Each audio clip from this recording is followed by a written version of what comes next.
옛날에는 참 아들을 매우 선호했습니다. 그래서 여자아이들 이름은 아들을 낳기 위해서 짓는 이름이 많았습니다. 그래서 붙들이라는 이름도 다음에 아들을 꼭 붙들어라 그래서 붙들이. 딸고만이도 있습니다. 딸고만 낳자 그래서 딸고만이.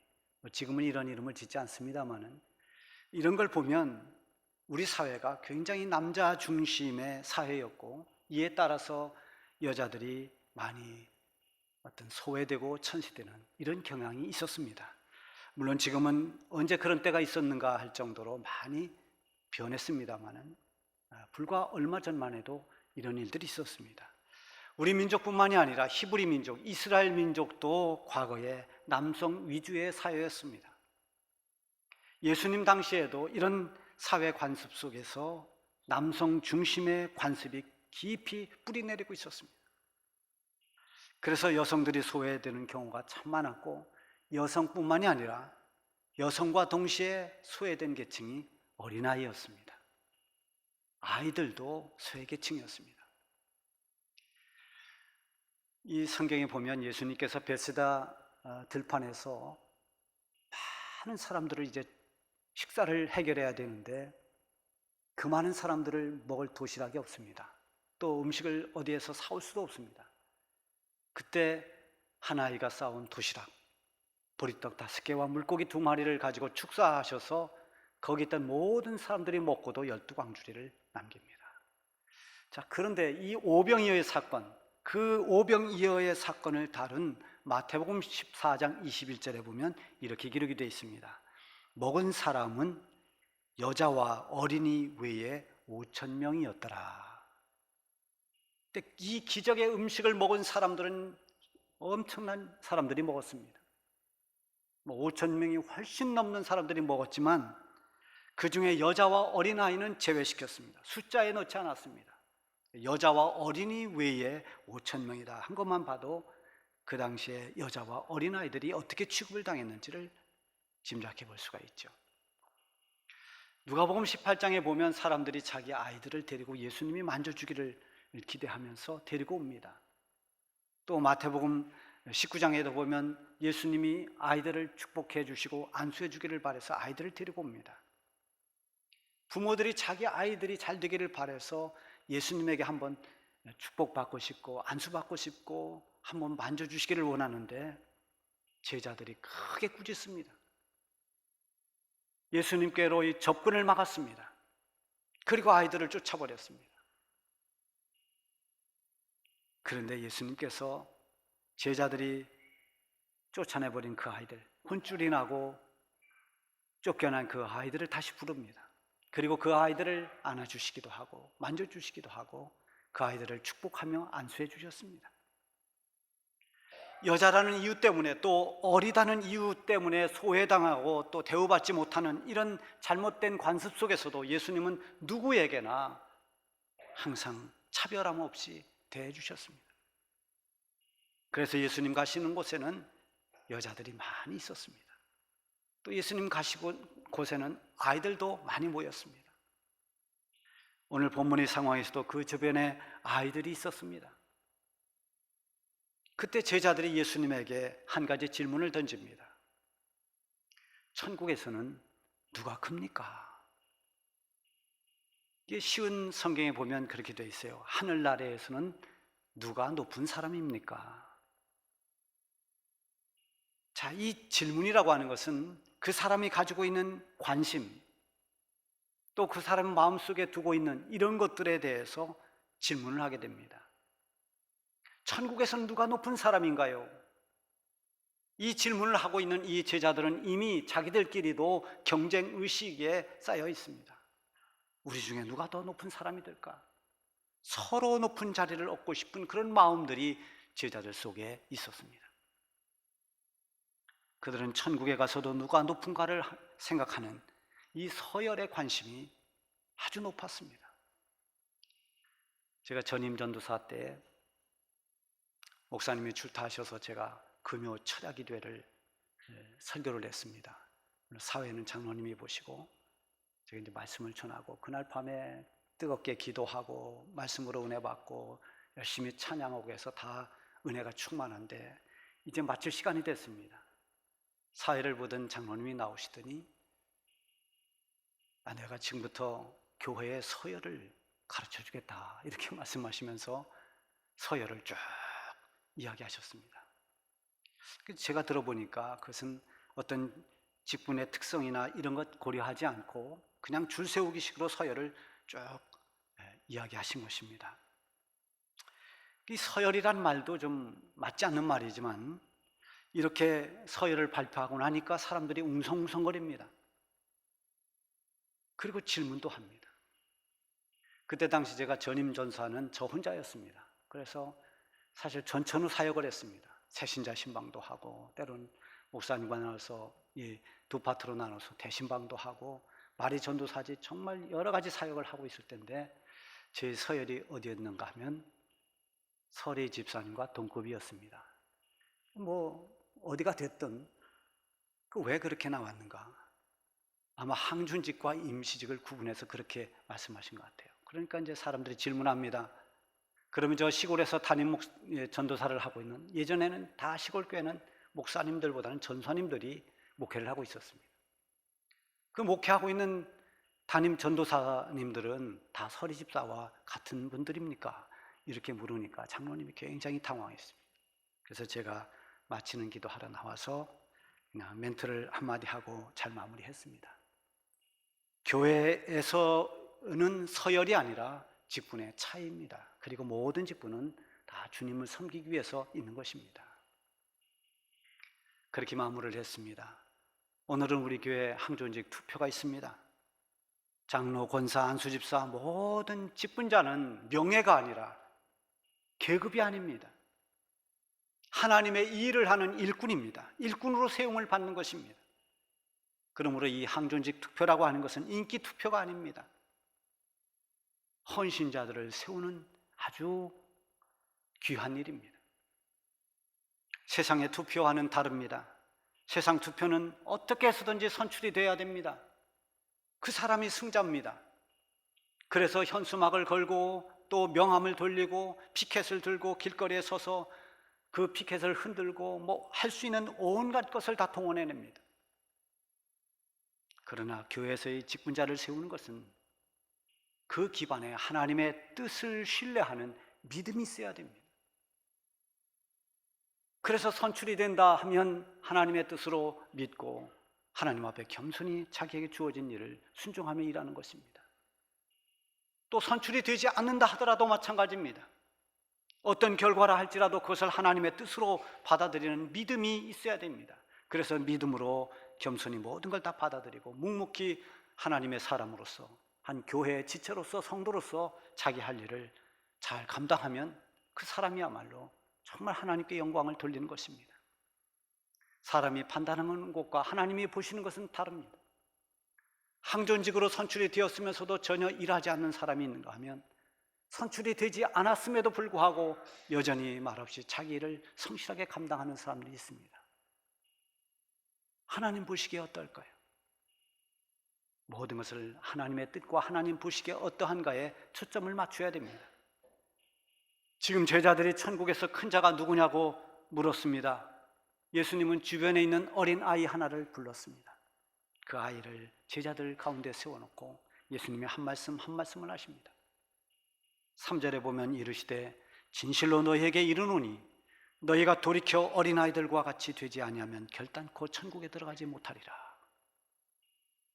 예수님은 먼저 너희가 돌이켜라고 말씀하십니다. 이 돌이킨다는 것은 바꾸라는 겁니다. 고치라는 것입니다. 회개하라는 것입니다.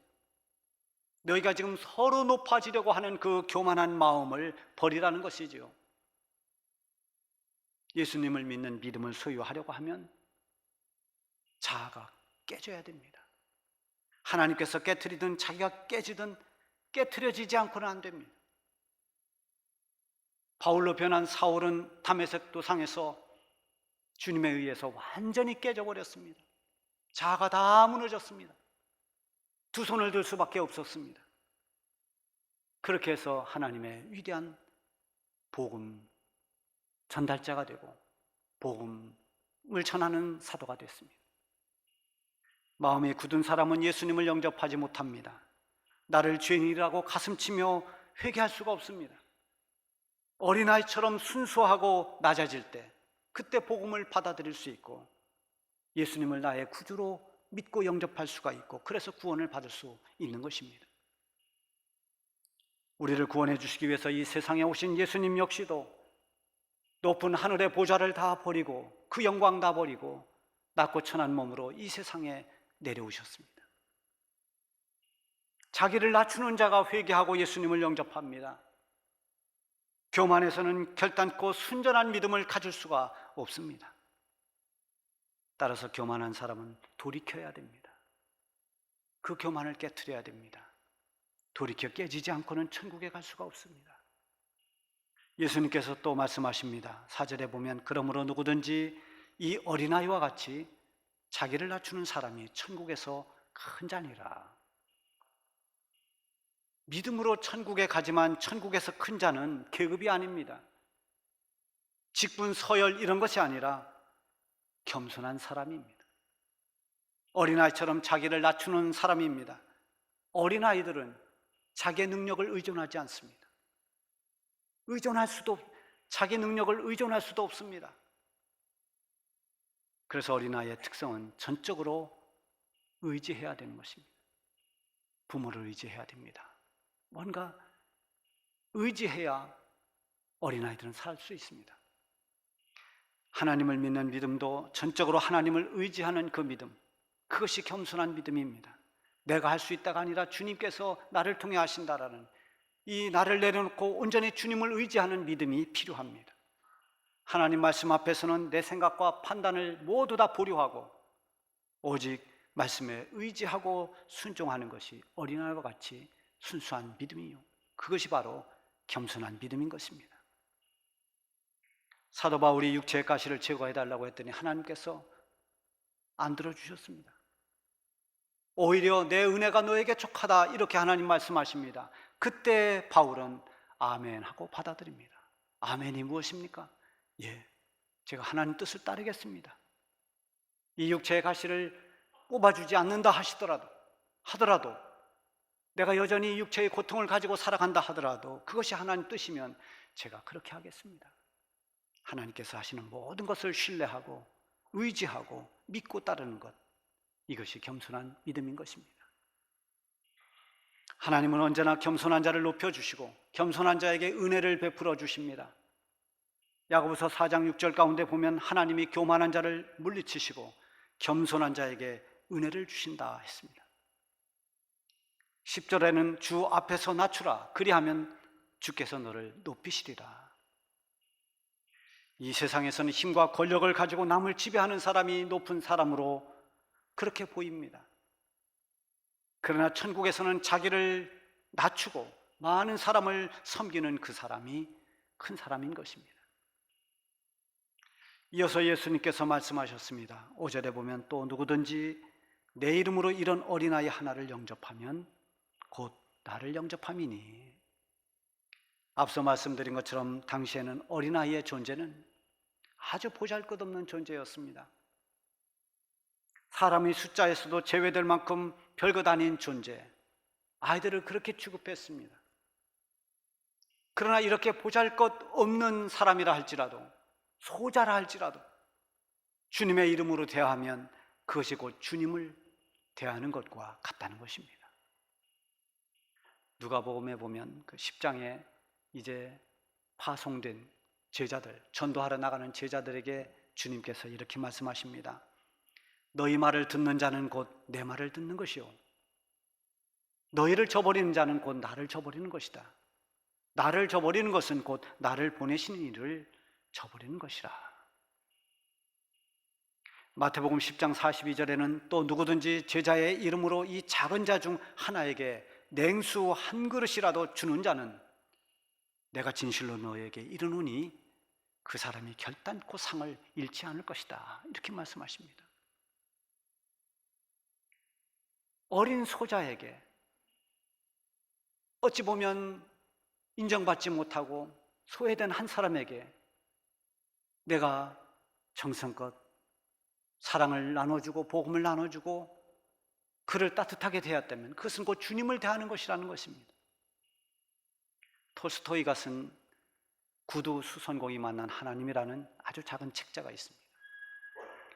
여기 보면 마르틴 아부제이치라고 하는 그 주인공 구두 수선공이 나오는데요. 이 사람이 어느 날 탁자에서 잠깐 엎드려서 졸다가 잠들었습니다. 근데 예수님의 음성이 들려옵니다. 마르틴아, 내가 내일 너를 찾아갈 것이다. 깜짝 놀랐겠습니다. 그래서 이 마르틴 아부제이치가 가슴이 뛰었습니다. 아, 내일 주님이 나를 찾아오신다니. 그래서 그 이튿날 이 마르틴은 아침 일찍부터 난로 위에 물을 따뜻하게 데우고 주님 맞을 준비를 했습니다. 한참을 기다려도 예수님이 오시질 않습니다. 근데 저 밖에서 어떤 나이 많은 노인 한 분이 눈을 쓰고 있습니다. 신은 장화를 신었습니다. 그 추운 날 밖에서 눈을 치우는 그 노인을 들어오라 해서 따뜻한 물을 한 잔 대접합니다. 그리고 이제 다시 또 예수님을 기다리는데 예수님이 오시지 않습니다. 조금 있으니까 어떤 한 여인이 남루한 옷을 입고 아이를 안고 추위에 떨고 있습니다. 그래서 그가 그 여인을 데리고 와서 먹을 것을 주고 그리고 자기 외투를 하나 내어줍니다. 그리고 지나고 났는데도 예수님이 오시지는 않습니다. 예수님은 언제 오실까? 그러는데 밖에서 시끌시끌한 소리가 들립니다. 한 아이가 할머니가 파는 사과를 훔쳐서 도망가다 붙들렸습니다. 이 할머니가 경찰서로 가자고 소리를 지릅니다. 이 아이는 도망가려고 뿌리치려고 합니다. 이때 이 마르틴이 가서 서로 화해를 시킵니다. 할머니, 이 아이를 용서해 주세요. 이 아이가 가진 이 사과값은 제가 드리겠습니다. 그리고 이 아이에게는 할머니에게 잘못했다고 용서를 빌어라. 그렇게 해서 잘 화해를 시켰습니다. 자, 그렇게 하면서 하루가 지나갑니다. 하루가 다 지나가는데도 예수님이 오시질 않습니다. 그런데 하루 동안 있었던 일들이 눈앞에 그림처럼 쫙 스쳐갑니다. 첫 번째 만났던 그 늙은 청소부, 그가 이렇게 눈앞에 스쳐갔습니다. 그러면서 그가 바로 나였다 하는 예수님의 음성이 들립니다. 그리고 그 다음에 또 이 남루한 여인, 그 여인이 또 스쳐가는데 그도 나였다, 예수님의 음성이 또 들렸습니다. 이렇게 낮에 있었던 모든 사람들의 모습을 보면서 예수님이 그가 바로 나였다고 하는 그 음성을 듣습니다. 그리고서 마르틴은 너무나 기분이 좋았습니다. 그래서 다시 돋보기 안경을 쓰고 성경을 읽습니다. 그러면서 끝이 나는데 그 성경 맨 마지막 구절이 이것입니다. 너희가 여기 내 형제 중에 지극히 작은 자 하나에게 한 것이 곧 내게 한 것이니라. 이것은 톨스토이가 쓴 한 책 글입니다만 많은 것을 우리에게 느끼게 하고 있습니다. 이어서 예수님은 이 어린아이처럼 작은 자 하나라도 실족시키지 말라고 말씀하십니다. 6절에 보면 누구든지 나를 믿는 이 작은 자 중 하나도 실족하게 하면 차라리 연자 맷돌이 그 목에 달려서 깊은 바다에 빠뜨려지는 것이 나으니라. 굉장히 무서운 말씀을 하시죠. 믿음이 든든한 사람은 누가 좀 서운한 소리 한다고 해서 쉽게 흔들리지 않습니다. 믿음이 견고해서 그 뿌리가 깊은 사람은 여러 가지 시험의 바람이 와도 잘 견뎌냅니다. 문제는 연약한 사람들입니다. 어린아이같이 미숙하고 약한 신앙을 가진 사람들은 쉽게 흔들립니다. 처음 교회에 나와서 예수님을 믿어보려고 했던 이 초신자들은 교회의 여러 가지 분위기를 먼저 살피고 사람들을 먼저 봅니다. 예수 믿는 사람을 한 영혼을 실족시켜서 그 영혼이 멸망의 길로 가게 만드는 것은 얼마나 두려운 일인지 모릅니다. 차라리 연자 맷돌을 목에 메고 빠지는 것이 더 낫다 할 만큼 실족시키지 말라고 말씀하십니다. 7절에 보면 실족하게 하는 일들이 있음으로 말미암아 세상이 화가 있도다. 실족하게 하는 일이 없을 수는 없으나 실족하게 하는 그 사람은 화가 있도다. 여러분, 실족시키는 일은 여러 가지가 있습니다. 상처를 주고 또 마음을 아프게 하고 해서 실족시키기도 하고 여러 가지 일들로 실족시키는 일들이 있지만, 특별히 우리 믿음의 사람들은 믿음의 본이 되지 못해서 실족시키는 경우가 많습니다.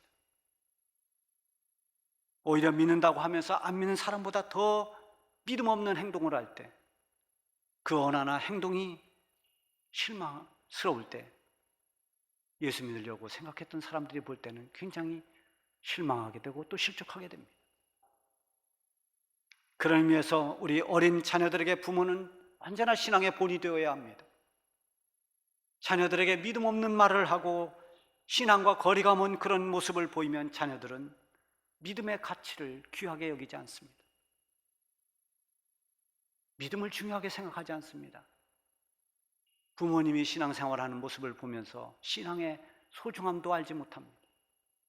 그러다 보면 이 강력하게 우리에게 접근해오는 이 세상의 문화, 세상의 가치를 따라갈 수밖에 없습니다. 그래서 결국 믿음의 자리에서 벗어날 수 있습니다. 이런 것들이 바로 실족시키는 겁니다. 오늘은 어린이 주일입니다. 아이들을 사랑하는 것은 아이들에게 좋은 것을 주는 것이 아니라 그들의 영혼이 잘 되도록, 그들의 영혼이 복되도록 세워주는 것입니다. 아이들이 교회에 오면 하나님 말씀을 잘 배우고 믿음의 사람으로 성장하도록 아이들을 가르치는 교사들 위해 기도하고, 또 아이들이 교회 잘 갈 수 있도록 기도하고 도와주고 격려해 주어야 됩니다. 동시에 가정에서는 믿음의 본을 보여줘야 됩니다. 아이들이 부모님을 보면서 하나님을 배울 수 있도록, 아이들이 부모님의 신앙생활하는 모습을 보면서 주님을 알아가도록 그렇게 해야 됩니다. 저는 어릴 적에 저희 고향교회가 무너진 채로 다시 세워지질 않았습니다. 그래서 교회가 주변에 없었습니다. 교회가 하나 멀리 있기는 했지만 너무 멀어서 교회 다니기가 어려웠습니다. 거기다 저희 어머니도 신앙생활 얼마든지 한다는 말에 속아서 시집을 왔는데 현실이 그렇게 할 수가 없는 그런 상황입니다. 그래서 교회를 못 나가고 매일 가슴 아프게 집에서 기도하면서 믿음을 지켜야 했습니다. 그래서 어머니가 저에게 계속해서 신앙교육을 했습니다. 성경 이야기를 들려줬고 예수님 이야기를 해줬고, 그리고 구원에 대해서 말씀해 주셨습니다. 그것이 제가 갖는 믿음을 갖는 아주 가장 큰 영향력이 됐습니다. 훗날에 고향교회에 교회가 다시 예배당이 세워지고 우리 온 식구들이 이제는 마음껏 교회 나갈 수 있게 됐습니다. 그리고 저는 이렇게 목사가 됐습니다. 저희 어머니의 신앙의 교육이 그만큼 영향을 준 것입니다. 여러분, 우리의 사랑하는 자녀들에게 믿음의 본을 보여주고 살아계신 하나님이 얼마나 귀한 분이신지 그분의 은혜와 사랑을 아이들에게 보여주어야 됩니다. 우리 주님은 아이들을 실족시키지 말라고 말씀하십니다. 여러분, 우리 모두가 어린아이들을 사랑하되 그 영혼을 사랑해야 됩니다. 아이들을 사랑하고 아이들이 실족하지 않도록 우리 모두가 믿음의 본을 보여주어야 됩니다. 우리 주님께서는 어린아이같이 그렇게 순수한 믿음으로 부모를 온전히 의지하는 아이들처럼 주님을 의지하고 자기를 낮추는 자가 천국에서 큰 자라 했습니다. 우리 모두 이 땅에서가 아니라 천국에서 큰 사람들이 되시길 바랍니다.